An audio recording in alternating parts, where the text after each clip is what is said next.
Ayan po at titikman po natin yung nagmamalaki ni Tita Mercy na sinigang sa ano pa yung tita? Milang ano? Anong pan yun ay tita? Minalungaw ba yun? Hindi. Ay ano?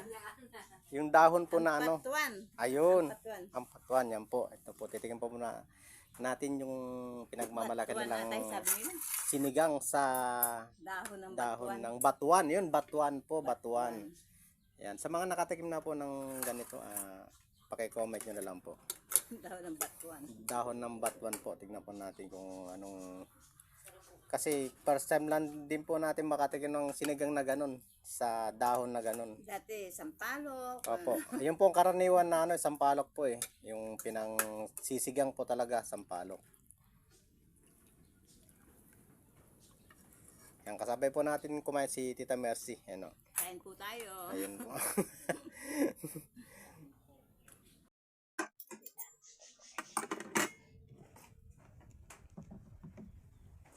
Para po ang Tita Mercy. Nauna pa tayo pa lang silang kumain sa atin eh. Kayo po, Nay. Sige po. Ano po ako?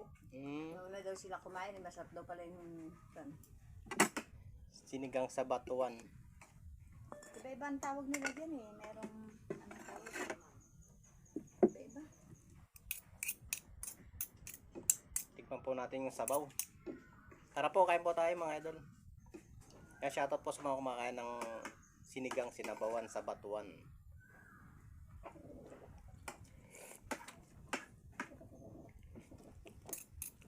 Oo nga, masarap nga.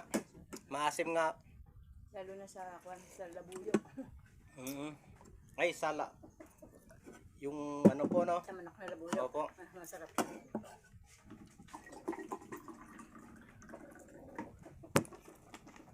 Wala po kaming kuryente dito pero Wala po silang kuryente dito kaya pero ano naman po, hindi po mainit dito. Tignan niyo naman po yung bahay nila, paligid ng bahay po nila.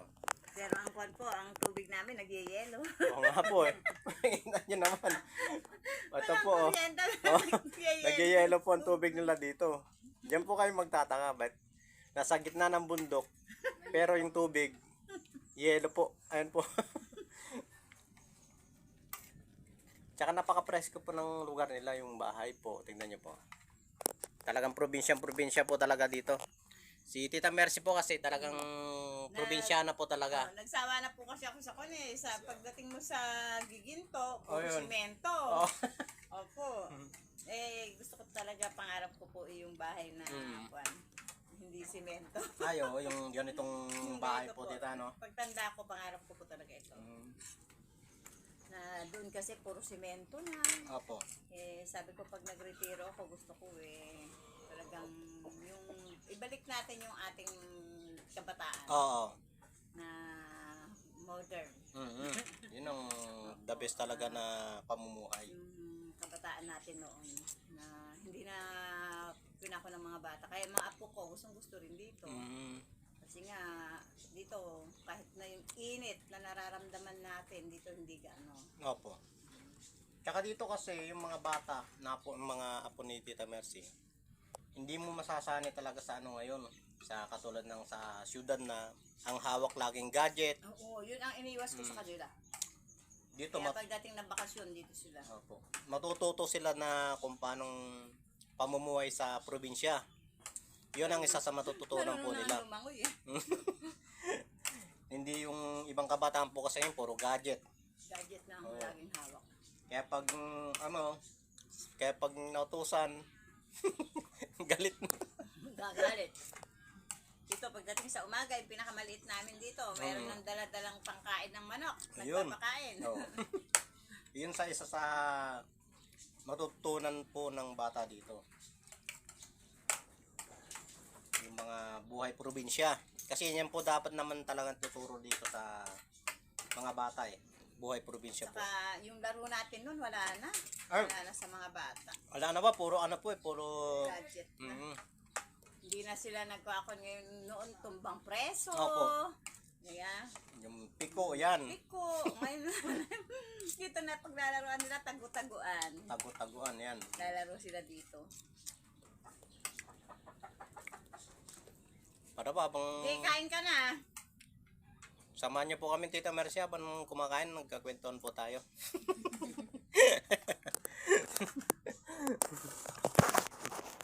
Kwentuhang walang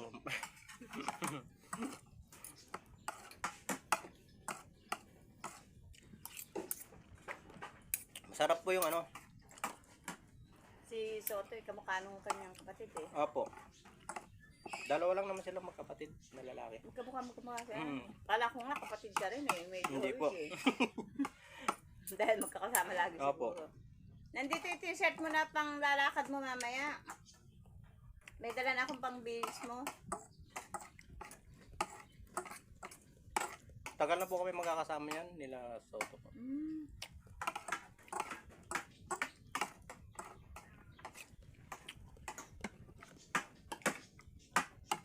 Nalayo akong panoorin siya. Tapos si Kwan. Natatawa ako, hindi pala siya sanay nung ano yun, yung kinain nyo dun sa kuweba. Mm. Yung ano po, yung Halaman yun eh. oh, Maganda bulaklak yun. ano po pwede rin po pang ano yun? Begonia. Ang bigonya. Pang-asim sa isda. Mm. Sa Soto tibiting ko nga lang din po nung mula nung kasama po. Pang-kain sa isda. Oh, doon ko lang din nalaman na kinakain pala yung kwan na yun.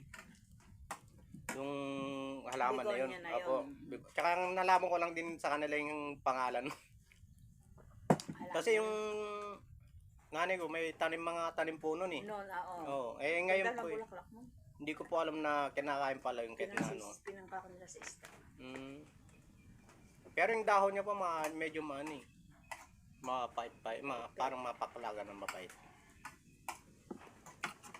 Lagi na din yung kasama si Pan? Yun po. Yung isa? Si Kami Katusok dalaw? po. Oo. Hindi po, ngayon lang po namin nakasama yun. Mm. Ano rin po yun, kilalang vlogger din po sa kanila sa Mindanao. Sa Maynila. Eh, gusto lang kami makita dito sa ano, sa Bulacan. Kaya, kailan ang balik niya ng Pan? Eh, itong ano ata eh, baka pagtagal na po ata siya din sa may Quezon City. Sa Quezon City sa? Apo. Doon pa yung pinakaano nila, pinakabahay nila sa Quezon City. Tapos, Oo, kasi doon ko siya nakikita namimigay ng sa mga tindera sa gilid ng Oo. kalsada. tapos doon din yung kanila, yung doon po kasi kapatid ng asawa niya. Yung bahay niya doon. Bali, taga Mindanao po talaga siya. Doon talaga siya nakatira sa Mindanao. Ang ganda ng sahig nyo dito, ano? Yung magandang sahig. Yung ganun po na ano. Yan. Dalawang kwarto yan eh. Pagka nandito yung mga anak ko, dito yung isa. Dito yung isa. Yung isa doon. Opo. Dito kain na po. Andito, asan na yung t-shirt mo? Nandyan yung green. Oh yan ang isusuot niya pag maglalakad. Doon na lang siya magbibihis sa kon. Si Yung Tito, salamin mo, baka makalimutan mo ha. simple lang din si Tito. Siya mag-drive. Nandun sa bag ko. Pero dalhin mo yung bag mo. Kasi dinalang kita ng damit galing doon sa bahay. May bahay po ka talaga sa Giginto po. Sa Giginto. May inuupahan ako doon. Pero may bahay kami sa San Jose del Monte. Ang nakatira doon yung tatay nito. Ito yung mga bata na Opo. silang nakatira doon. Tapos sa Giginto ang kasama ko yan, si Eric. Kasi sa Kapitolyo din nagtatrabaho. Opo. Kaya nag-retire na po si Tito. Hindi, siya nag-retire na siya. Hindi niya sukat akalain nung mag-retiro siya, itatapon ko siya rito. Sa bulubundukin. Maganda naman po kasi dito eh. Kala niya daw nung mag-retiro siya, makakasama ko siya sa pag-ikot, mag-drive. Yung pala, mag-drive siya sa bundok. Kasama mga manok. Gulat na gulat siya pag nag-retiro siya, dito pala siya mapupunta. Opo, maganda naman po kasi dito. Sabi ko nga dito na kami paparehistrong dalawa eh. Malay sa Pilyuson, sa mga ano. Ayo. Oo, may Tanim-tanim gulay po, ka, no? magtanim-tanim ka. Basta may bagoong ka lang. Bagoong ka lang, laga mo na, pwede na eh. Pwede Sinang na. ano mo na po eh. Opo. Kakunti kang kumain. Hindi po gaano kumakain dito eh. Opo, dahil, ano po kasi, lalo pag gabi, hindi ako naghahaponan. Bakit?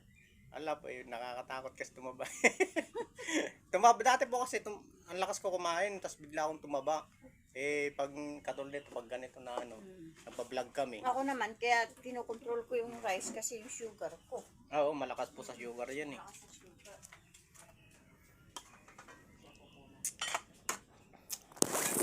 Paano po mga idol, tapos na po kami kumain dito. Merci, salamat sa pagsama sa amin sa pagkwentuhan at pagkain namin.